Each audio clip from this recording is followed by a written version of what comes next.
Sometimes science is weird.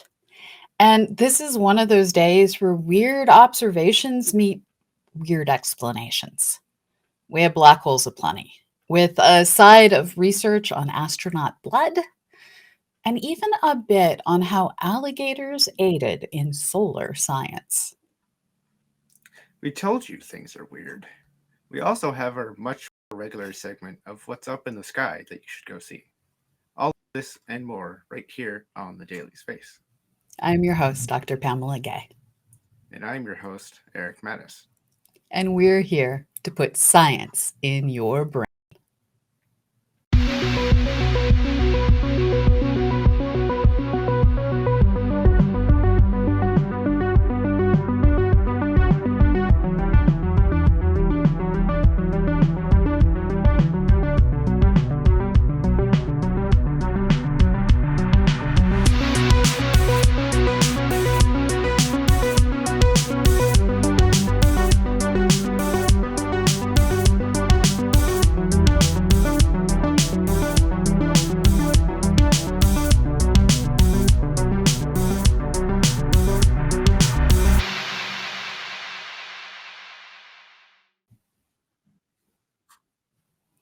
Since 2015, researchers have had a new tool for studying our universe: gravitational waves. These warps in the space time continuum are created by high mass objects closely interacting and giving off energy through these space changing waves.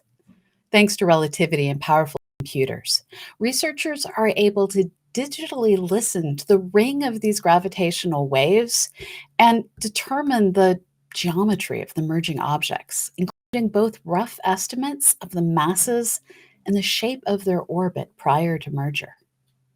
Prior to actually being able to measure black hole mergers, researchers assumed that the orbits of merging objects would circularize as they emitted energy and gravitational waves. This is what all the models say should happen, and what our observations of other kinds of binaries have demonstrated does happen. But nature had other ideas. In 2019, an object cataloged as GW 190521 didn't look as we expected. Researcher Amre Veros explains. The gravitational wave event GW 190521 is the most surprising discovery to date. The black hole's masses and spins were already surprising, but even more surprising was that they appeared not to have a circular orbit leading up to the merger. Mysteries are the kind of thing astronomers are compelled to poke at until they are no longer mysteries. And for the past several years, researchers have been working to brainstorm how this could happen. The answer appears to be you need external forces driving the system. In our old model, black holes in high density regions like the cores of galaxies moved in a three-dimensional sphere with myriad orbits that rarely interacted. But since we know black holes do interact and have these weird mergers, researchers reconfigured galaxies to confine black holes to a disk of material, causing them to move more like billiard balls than juggler's balls. This forced the black holes to interact more often and prepares to get pulled into elliptical orbits through interactions with a third object.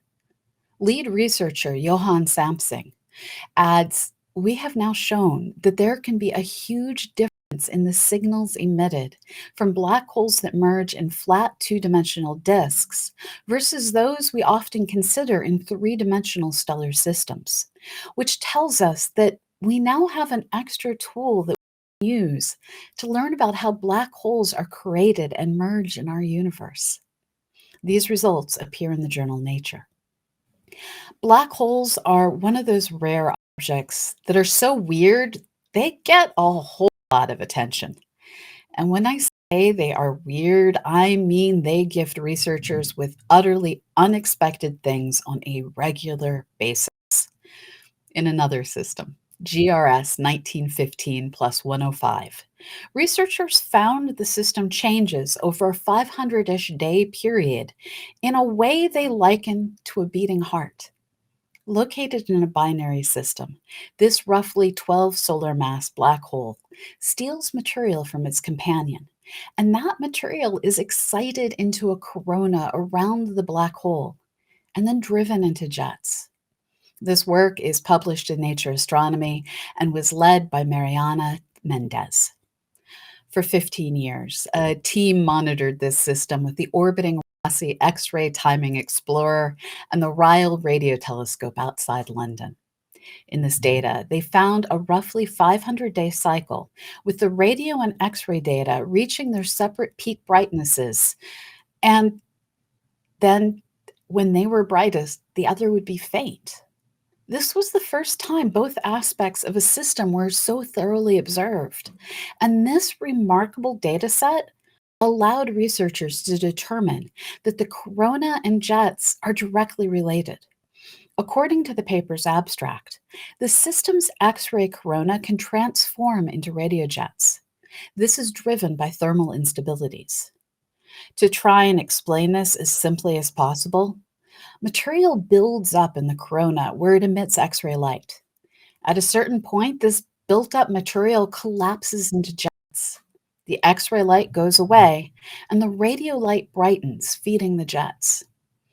This reminds me of those water features at amusement parks, where water builds up in a bucket until it becomes unstable and flips to dump water all over anyone below. Black holes do weird things. And this is your lesson for today.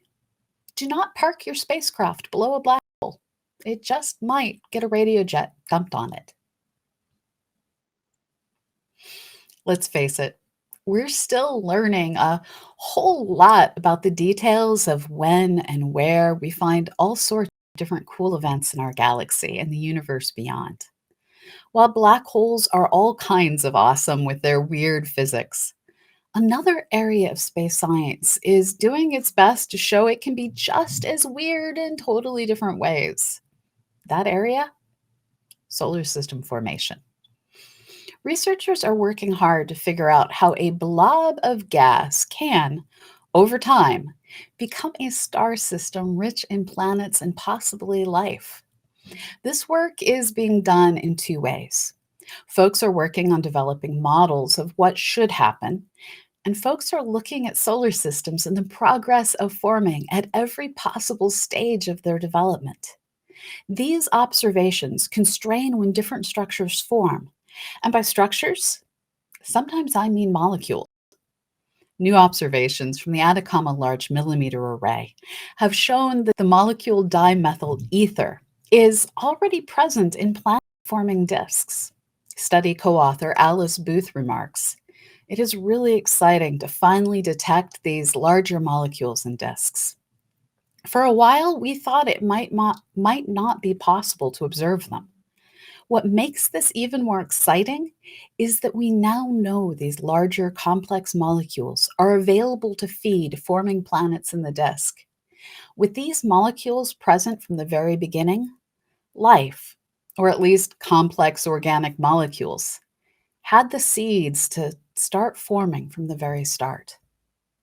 This work is published in Astronomy and Astrophysics with lead author Nishanti G.C. Brunken. From the weird far away, we now turn to the weird here at home, including how alligator roars are helping us understand solar structures. Really. But first, let's look at the effects of space on people and space rocks on Greenland. Stay tuned. While your heart and mind may yearn to visit outer space, your red blood cells are not going to be totally okay with this kind of travel. This is the result of a new paper published in Nature Medicine that shows that the volume of red blood cells in astronauts drops due to an increase in red blood cell destruction. A 54% increase in red blood cell destruction as compared to when you're just standing on the Earth. We need red blood cells. They keep our bodies well oxygenated, and the more we have, the easier it is for our bodies to handle serious exertion and stresses. Without enough oxygen, our brain function gets fuzzy, our muscles don't work as well, and it's we're just going to go with it's bad. While this result is new, we've long known that astronauts had a lower red blood cell volume. It just wasn't known why. Perhaps optimistically, folks thought it was related to how the microgravity environment of space redistributes liquids in the body. Nope. The body just destroys red blood cells in space. Figuring out how to stop that is next on the to do list. And if they can find a solution for astronauts, hopefully they will find a solution that also helps all the earthbound folks with various blood disorders. It's always nice when out of this world problems can help people here on our planet. Normally, space is trying to kill us. And speaking of trying to kill us, in the northwest of Greenland, there is a 31-kilometer impact crater named Hiawatha that has puzzled scientists for years. Dating the giant structure has been difficult, but now it seems that two separate teams of researchers working with two different methods have reached the same conclusion about the age of this crater. Rather than the youngest possible age of 13,000 years that had previously been predicted, the Hiawatha crater is about 58 million years old. Keep in mind that this rather large impact crater was only discovered in 2015. So it's not as if we were just wildly wrong for a long time. It's not easy to see or understand something that is buried under a kilometer of ice, after all. So scientists posed several different hypotheses for the crater's age. That 13,000-year-old possibility would have made the impact responsible for a period of cooling called the Younger Dryas, which lasted 1,000 years. Instead, it appears that this impact occurred not long after the much larger Chicxulub impact that wiped out the dinosaurs, meaning it would have caused even more problems for an already burdened climate and ecosystem. Not to mention that since this particular region wasn't covered in an ice sheet at the time of the impact, the local flora and fauna would have been devastated. What we call the Arctic today was then lush, temperate rainforest. Earth just couldn't catch a break back then, it seems. To date, this impact, a team working out of the Natural History Museum of Denmark heated up grains of sand and analyzed the argon gas that was released. And the Swedish Museum of Natural History used uranium lead dating on rock samples. Both returned the age of 58 million years. Michael Story from the Denmark group stated, dating the crater has been a particularly tough nut to crack. So it's very satisfying that two laboratories in Denmark and Sweden, using different dating methods, arrived at the same conclusion. As such, I'm convinced that we've determined the crater's actual age, which is much older than many people once thought. Next up, the teams intend to work out just what effects the impact had on the climate. This work appears in the journal Science Advances. Around the same time that a sizable rock created the Hiawatha impact crater in Greenland, alligators and caimans split apart into two different groups. Both groups have continued to exist throughout the millennia, a seeming relic of the time of the dinosaurs. And now that relic is helping us understand a particular solar feature. Really, let's start at the beginning. Have you ever watched one of the videos on YouTube that show paint dancing in neat patterns on a speaker? That mechanic is called Faraday excitation. And it was first demonstrated by scientist Michael Faraday way back in 1831 using a plastic membrane in a shallow fluid. And it turns out that a similar dance is occurring in the solar plasma at the surface of the sun, causing something named spicules to appear. But scientists were having a rough time understanding just what caused these spikes in the sun. Enter the alligators. During mating season, male alligators submerge just below the water surface and bellow at base frequencies that then resonate in the water and cause jets to dance on the surface. These jets work the same way as paint on a speaker, and they could work the same way as the solar spicules on the sun. Per the press release, essentially, the ubiquitous and well understood convection in the lower solar atmosphere, analogous to boiling water in a hot pan, serves almost periodic but strong kicks to the plasma in the solar chromosphere, the shallow layer just above the visible solar surface. The material in the chromosphere is 500 times lighter than the photosphere, meaning these strong kicks from the bottom shoot the chromospheric specular plasma outward in the form of elongated jets between 300 and 1,000 kilometers wide and 5,000 to 30,000 kilometers tall. At any one point in time, there are over 3 million spicules on the sun. And this new research, published in Nature Physics, shows that the internal solar convection can be the driving force for the wide variety of heights and speeds seen. This new information can be used to further understand the forces behind the solar wind and the mechanisms from heating the solar corona to millions of degrees Kelvin. Alligators, paint, and the sun. Science works in amazing and strange ways, folks. And there's a roar in the sun. And now, it's time to look up as Eric Mattis teaches us to choose and then use binoculars for nighttime sky gazing. Stay tuned. One of the things we try to do with this What's Up segment is tell you about things you can see with binoculars or the unaided eye rather than just a telescope. But we haven't really talked about the different types of binoculars useful for astronomy and when you should get one instead of a telescope. The Royal Astronomical Society of Canada has advice for which type of binoculars to get depending on what you want to see. If your budget is limited, get a good pair of binoculars rather than a cheap telescope, because a cheap pair of binoculars will be better than a cheap telescope. Binoculars are also more user friendly because they have wider field of view than a telescope and provide the same orientation as your unaided eye, unlike most telescopes. Binoculars also provide a brighter view, and not just because you use both eyes, but because of the bigger entrance pupil, the diameter of the light beam that comes out of the binoculars from the lower magnification. There is no singular binocular type best for astronomy. We'll get to what the RASC advises for binoculars, but first, some terms. Binoculars are listed by magnification and aperture. For example, 7 by 50, where 7 is the magnification and 50 is the aperture of each lens. There are other binocular features such as different prism types, Poro versus roof. Most astronomy binoculars use the Poro prism because it provides a wider field of view and better image quality. It's also cheaper.